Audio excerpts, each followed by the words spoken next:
अरे मैं भला असत्य क्यों बोलूंगा? अभी अभी यही थे श्रीहरि। हाँ,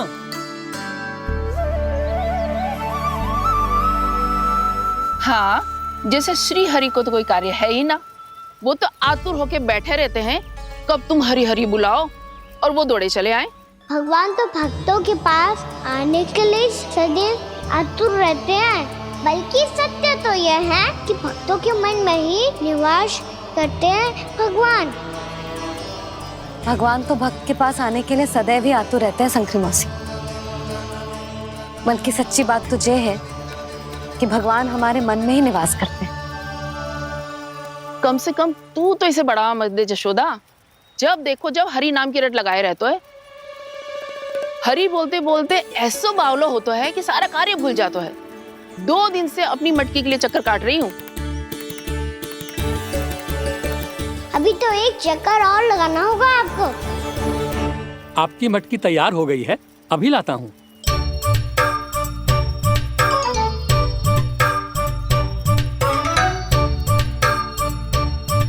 लो जी मटकी।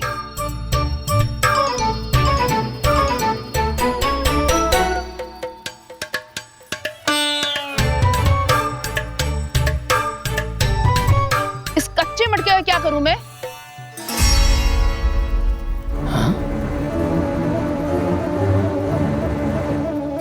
पर इसे तो मैंने भट्टी में पकाया था।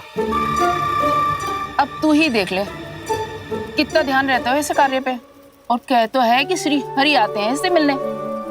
हाँ आते हैं और आगे भी आएंगे हमारे श्रीहरि हमसे मिलने। और आके मोक्ष देंगे, है ना?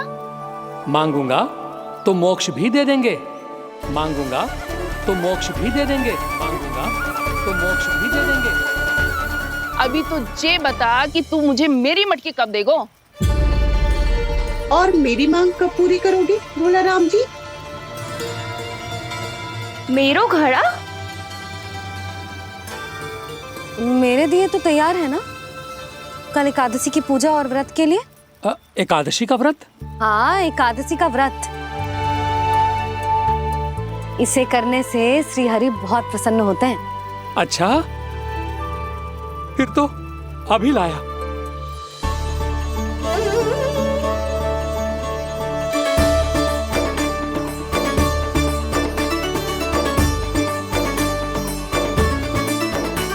लो जी आपके दिए।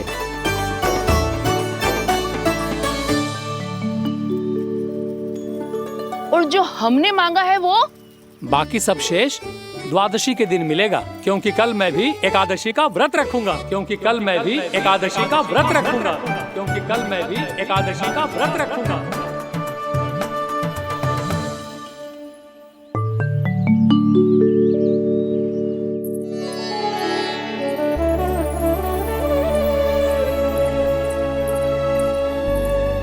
जानकी, फूलों का प्रबंध हुआ कि ना? हाँ भाभी, जे रे। सदैव विलंब कराती है। पर भाभी इस बार तो फूल समय से ही लाई थी। क्या हुआ जशोदा?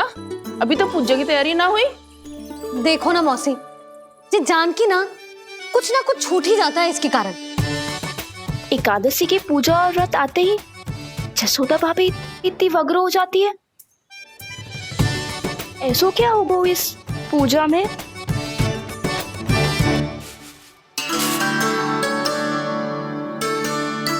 ये थाली में रोली चंदन रखने से, दिया जलाने से के होगो? आपको पता भी है एकादशी का व्रत क्यों रखते हैं?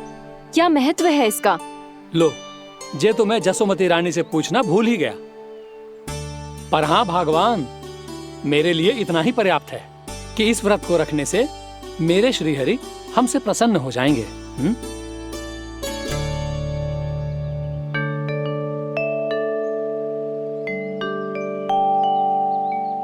नारायण ही जाने ऐसे कैसे पूजा करते हैं जे श्री हरि की एक मूर्ति तक ना है इनके पास।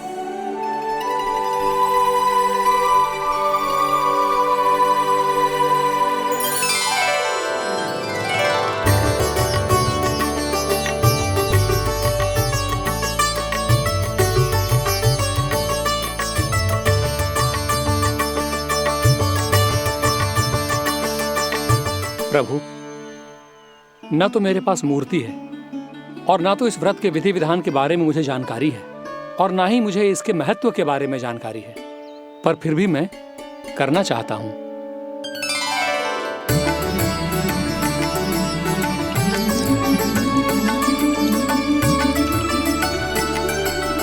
इसीलिए मैं दृढ़ संकल्प लेता हूं,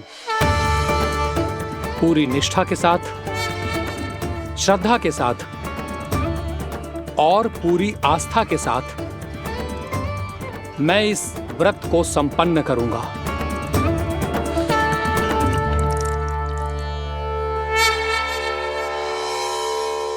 हम संकल्प लेते हैं कि एकादशी के व्रत को पूरी निष्ठा के साथ संपन्न करेंगे।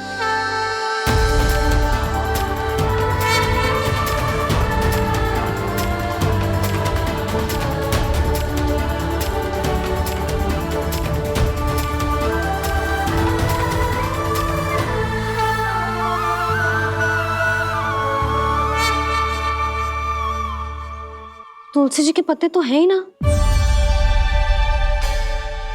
श्री नारायण को तुलसी जी के पत्ते के बिना भोग ना चढ़तो है। जानकी, तुलसी के पत्ते कहाँ हैं?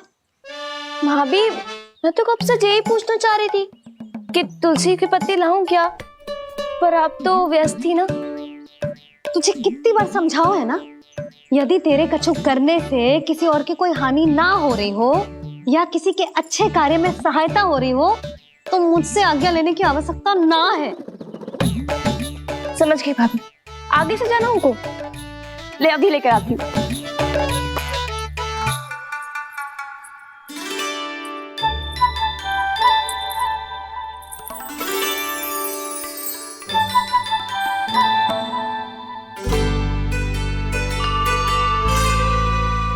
ताऊ, आपने पहले ये व्रत करो है?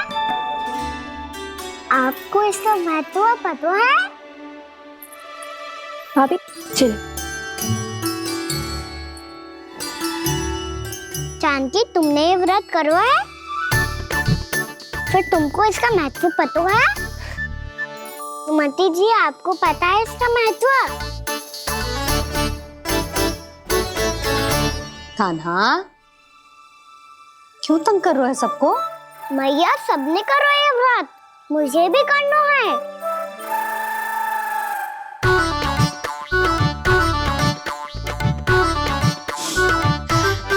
ये व्रत केवल बड़ों के लिए होती है लल्ला। जब आप ये व्रत कर सकती हो, बाबा कर सकते हैं, ये सारी गोपियां कर सकते हैं, वो भी कर सकते हैं, तो मैं क्यों ना कर सकता? क्योंकि तू कल तक भूखा ना रह पाएगो लल्ला। जब भक्त रह सकते हैं, फिर मैं क्यों नहीं रह सकता? मेरा अर्थ है कि नारायण के भक्त मैया, मैया मान जाओ ना, मुझे करने दो ना ये व्रत। अपनी लल्ला पे आप विश्वास ना है आपको? विश्वास है। अच्छा ठीक है, तू भी कर ले।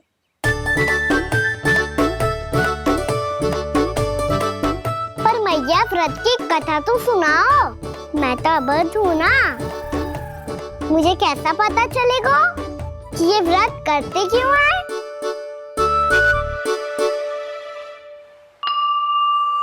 प्रभु, मुझ अबोध को कैसे पता चलेगा कि इस व्रत का क्या विधि विधान होता है और क्यों रखा जाता है और इसका महत्व क्या होता है?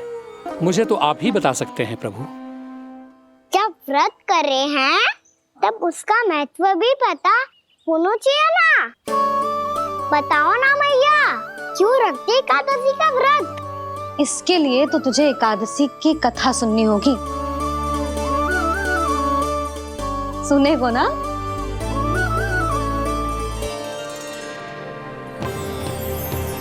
वसुदेव सुतं देवं कंस चाणूरमर्दनम् श्रीहरि, यशोदा परमानंदम्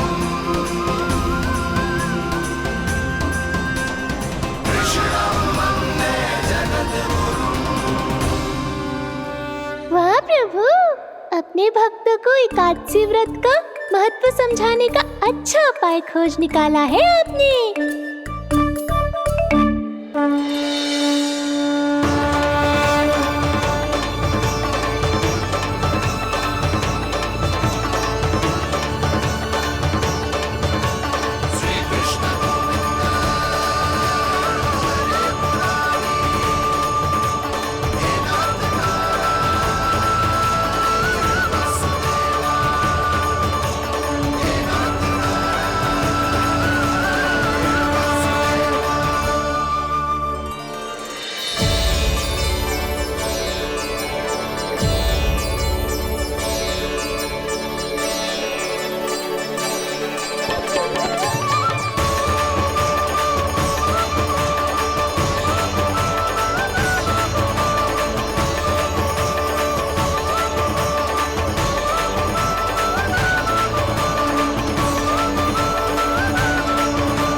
अब सब जन एकादशी के व्रत की कथा ध्यान से सुनना, तभी जे व्रत पूरा माना जाएगा। समझो लल्ला?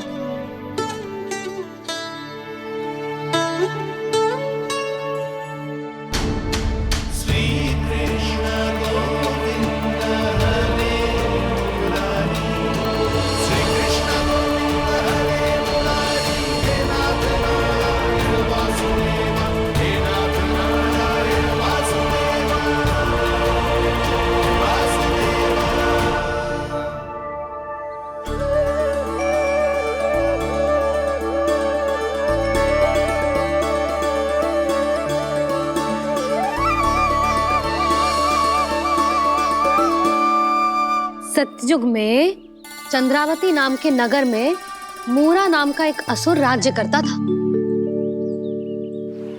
ओम ब्रह्मदेवाय नमः। ओम ब्रह्मदेवाय नमः। ओम ब्रह्मदेवाय नमः। ओम ब्रह्मदेवाय नमः।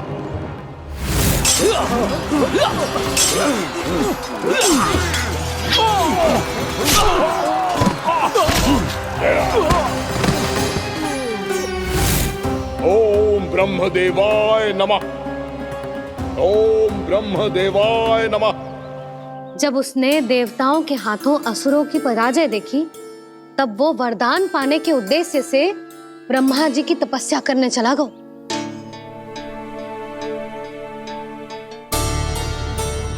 शीघ्र ही मूरा की तपस्या सफल हो गई और ब्रह्मदेव जी उससे प्रसन्न हो गए। ओम ब्रह्मदेवाय नमः। ओम ब्रह्मदेवाय नमः। ओम ब्रह्मदेवाय नमः। ओम ब्रह्मदेवाय नमः। ओम ब्रह्मदेवाय नमः। ओम ब्रह्मदेवाय नमः। ओम ब्रह्मदेवाय नमः। ओम ब्रह्मदेवाय नमः। ओम ब्रह्मदेवाय नमः। मूरा, प्रणाम ब्रह्मदेव। तुम्हारी तपस्या सफल हुई। बोलो, तुम्हें क्या वर चाहिए?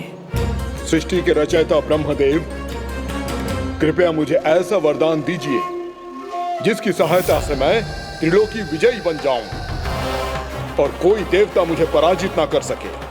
यहाँ तक कि देवताओं के रक्षक, सृष्टि के संचालक भगवान श्री विष्णु के लिए भी मैं अपराजय रहूं। तथास्तु, तथास्तु, तथास्तु। प्रणाम ब्रह्मदेव।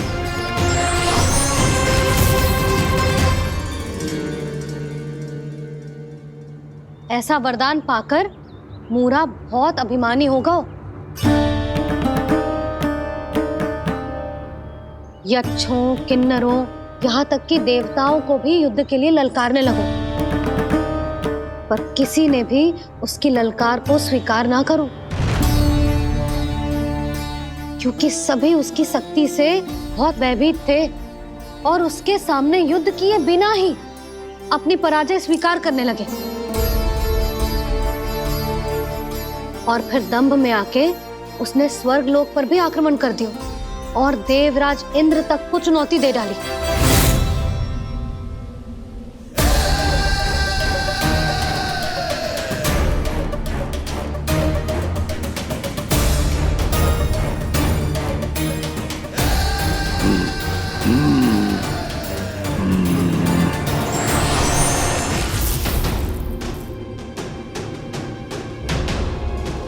मैं प्रतीक्षा कर रहा हूं देवराज, क्या उत्तर है तुम्हारा? मुझसे युद्ध करोगे या फिर बिना लड़े ही पराजय स्वीकार कर मेरे अधीन हो जाओगे और सौंप दोगे मुझे अपना ये स्वर्गलोक? सारी शक्ति तुम्हारे मुख में है या कुछ बाहुबल भी है तुम्हारे पास? मैं तुम्हारी चुनौती स्वीकार करता हूं मूरा, मैं तुम्हारी चुनौती स्वीकार करता हूं मूरा।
खैरिए देवगण, असुर राज मुरा को ब्रह्मदेव का आशीर्वाद प्राप्त है। आप में से कोई भी इन्हें पराजित नहीं कर पाएगा।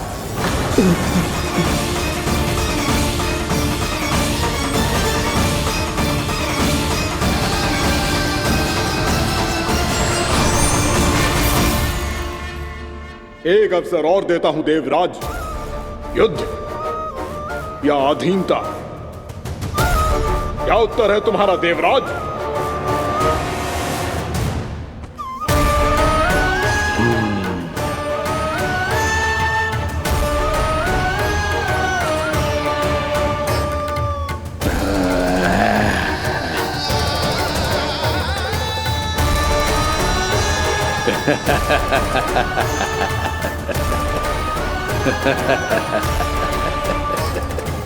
इंद्र और सभी देवताओं ने मूरा के आतंक में आके उससे भयभीत होके अपना सिंहासन छोड़ दियो। अब मूरा स्वर्ग का अधिपति बन गयो और शीघ्र ही उसने अन्य सभी असुरों को स्वर्ग में निवास करने के लिए आमंत्रित कर दियो। और इस प्रकार से वो धीरे धीरे तीनों लोकों का सम्राट बन गयो। उसे किसी ने रोका नहीं मैया? ना लल्ला, इतना साहस किसी में था ही ना। और फिर जे निश्चित करने के लिए कि भविष्य में किसी और असुर की मृत्यु ना हो, वो यमराज पे भी विजय प्राप्त करने के लिए यमलोक की ओर प्रस्थान कर दियो।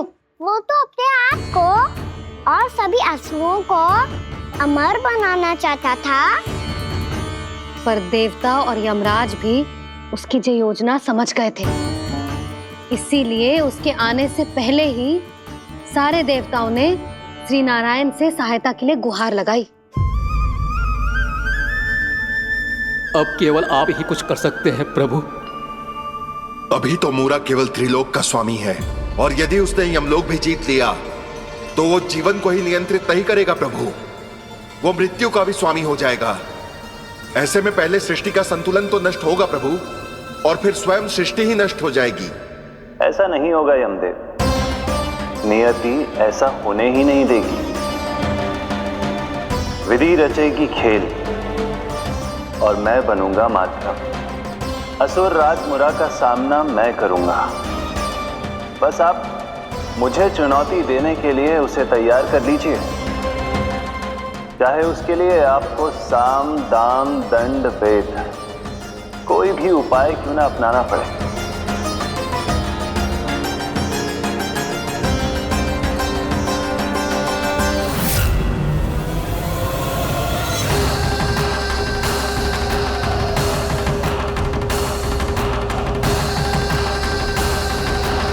आप तो मेरी प्रतीक्षा में पहले से ही खड़े हैं यमदेव। तब तो आपने मेरी चुनौती के बारे में भी सुना ही होगा। कहिए, क्या उत्तर है आपका? मेरा स्वागत करके अपना राज्य त्यागेंगे या मेरा सामना करके अपने प्राण? असुर राज मुरा का सामना मैं करूंगा। बस आप मुझे चुनौती देने के लिए उसे तैयार कर लीजिए, चाहे उसके लिए आपको साम दाम दंड भेद कोई भी उपाय क्यों ना अपनाना पड़े।